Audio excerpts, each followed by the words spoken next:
Hi folks, it's John here again from DesireFanatic.com. Sorry for the lack of videos lately, but I've been rather busy.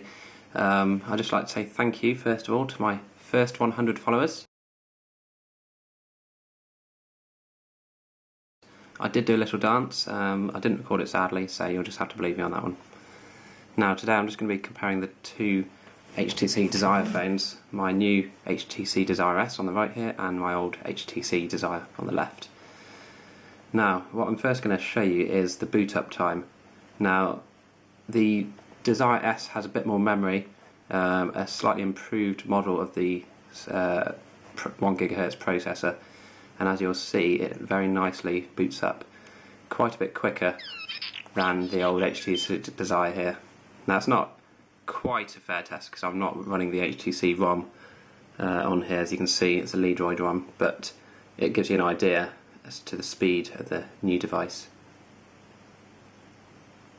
So now these have loaded up, I'll just give you a quick overview of the phone itself. The main thing to realise is it's actually a lot lighter than the Desire. This feels quite bulky and heavy now compared to this. So that's quite good because obviously the aluminium design here. One thing I do hate about this is that they've moved the USB port from the bottom of the Desire to the left hand side of the Desire S. I can't see any logic behind that at all. It's just something I have to live with, I suppose, but that is really quite annoying. Volume buttons are the same. Power button, another slight annoyance, is it's been moved to the other side, so I'm starting to get used to not pressing the headphone mic to unlock my phone anymore. And again, just a blank side on the right, but you'll see it's slightly easier to see the curve in the phone on this Desire S.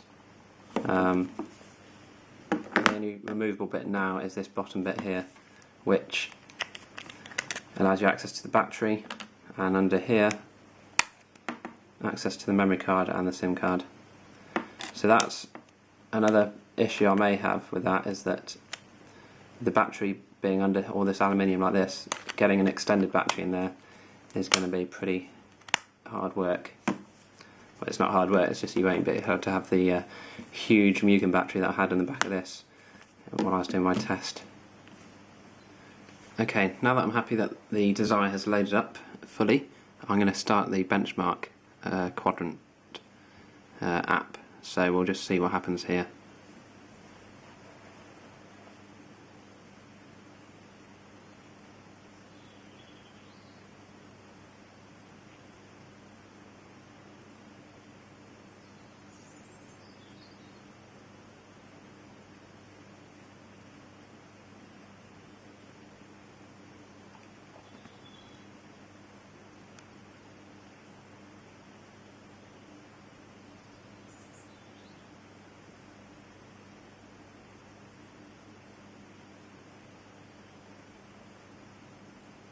Now, interesting, even though the Desire started quicker to run the graphical tests, the Desire S is notably smoother.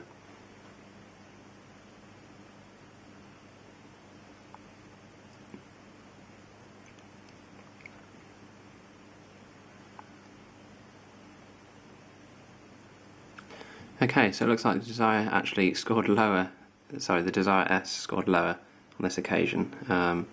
As you can see though, the graphics ran a lot smoother than on the Desire, so I'm quite happy with that, to be quite honest, as long as it plays the games that are available on the market. Okay, the next test will be the browser speed test. Now they're both set to the same home page, so we'll just see how they react upon loading.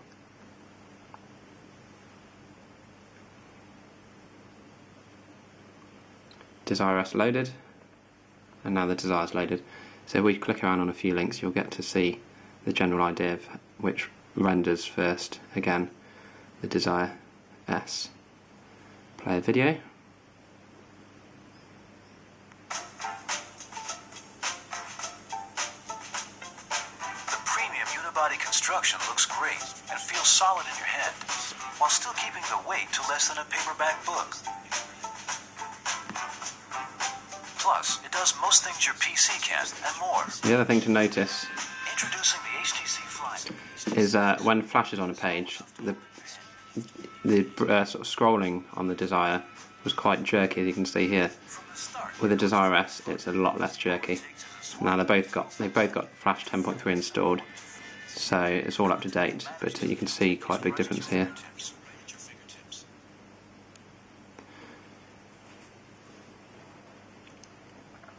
So yeah, the Desire S is quicker to load.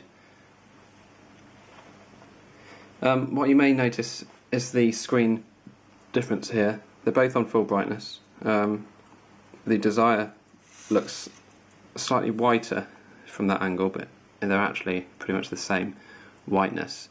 If anything, the Desire S looks a bit cleaner to my eyes. I think basically because this is a AMOLED screen, it's just a bit brighter. But again, when you're considering power and things, it's actually probably better to have the standard Super LED screen instead. LCD, sorry. Other slightly more boring things are the app drawer, which has changed.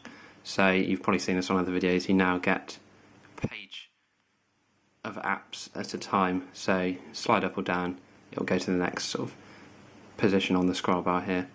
So rather than scrolling and going, oh, where was that? It's just a bit cleaner. It's not necessarily more efficient, it's just cleaner. What is more efficient though is the addition of these little things down here. So quite handy, you can bring up your frequently used apps, and you can also bring up just apps that you've downloaded. So most people will probably just stay on the downloaded page, I'd have thought, because you only normally want to access things that you've downloaded, because the pre-installed software is normally no use really. So that's quite a nice feature to have those frequent and downloaded apps available at the touch of your finger. The only other thing I will probably need to talk about, not necessarily need to, but will talk about, is the text entry. Obviously now that the little scrolling optical pad has gone, how do you navigate when you want to correct a letter or something? It's actually not too bad. So if I just type that in, okay. So if you want to move around now, you just click and hold, and it brings up a little magnifying thing. You may have seen this sort of thing on the iPad and the iPhone. So it just allows you to quite accurately pinpoint your location, which was actually, obviously it was easy to do with the trackball, but this is obviously a more efficient way, seeing as you don't have a trackball anymore, so you don't get much choice really. But obviously it's quite easy, and it's not too difficult to go wrong, because you just let go and away you go. So yeah, that's all pretty much the same though, so we'll come out of there. Okay, now I outsourced a design company to design a sort of scoring sheet for me, so I can test and score these phones together. So here it is here. We've also obviously already run a few of the tests, so let's just go through now. Browser speed, that obviously, as you just saw, went to the Desire S. Phone speed, we saw the boot up time there, again, Desire S. Benchmark, now the actual first result went to the HTC Desire, so I'm not going to deny that. And features is something we're going to move on to next, and then we'll see which phone scores the highest.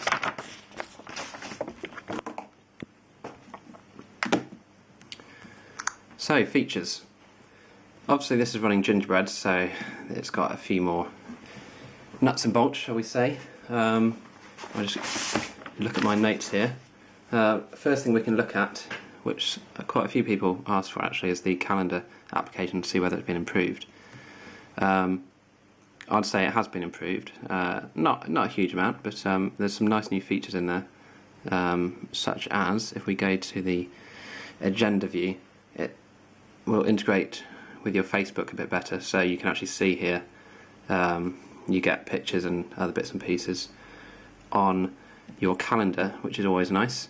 Adding an entry, it's slightly better, because if we come out of here, you can now change the reminder to actually be up to 1 minute before the time, which is probably a bit better, because I don't like being reminded 10 minutes before I have to do something. So that's good. But pretty much it's all the same. I mean, you can set here, if I just bring this a bit further up, you can set a location here which will integrate with the Places application.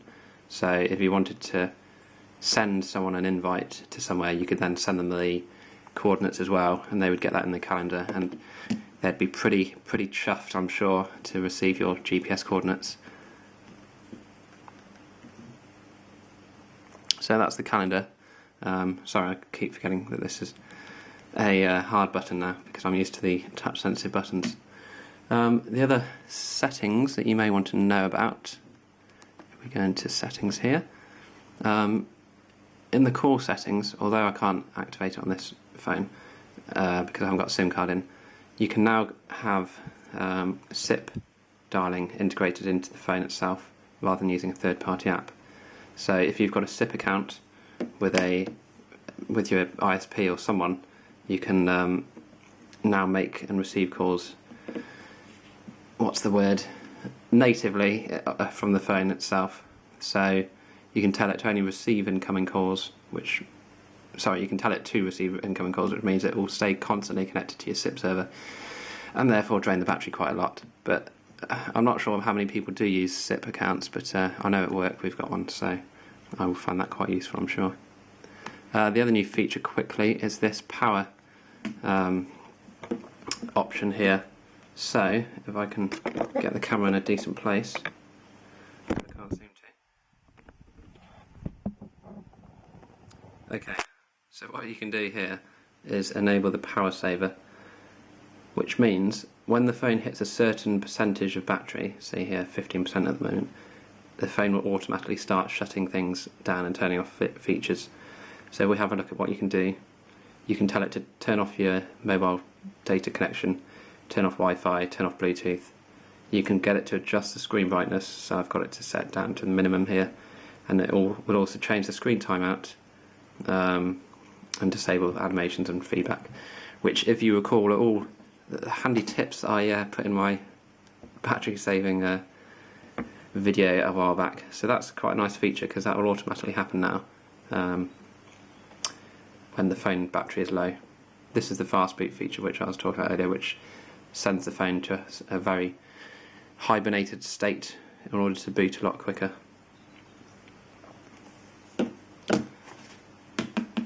Other features, possibly just gingerbread features, are, the backup of your settings and bookmarks and news feeds and apps and things. So with Gingerbread, you can now get it to back up any news feeds you've added in. As you can see with the new and improved news widget, which I don't have on the other Desire, but here we can look at what feeds I currently have, and it will now back those feeds up to my Google account. So when I next reinstall my phone, if I have to, all my lovely feeds are there and I don't have to keep typing in XML data, which is really quite annoying. So that's a good feature. The news does update itself now, which is always good after having problems with the original news app. The power control bar has stayed the same, but the mobile data widget has changed slightly. I don't know if you're really that interested in that, but see, it's gone from a switch to a little button. So in roundup, let's have a look. If I bring my rather expensive sheet back in, we can see that the features go to the Desire S. So let's just work this out. 1, 2, 3. 0, 0, 1. 0. So there we have it. The HTC Desire S, unsurprisingly, wins the phone off against the Desire. So if you haven't got a Desire of any kind, go for the Desire S. If you have got the Desire, stick around and just wait. So this is John from DesireFanatics.com. Have a good day and speak to you again soon.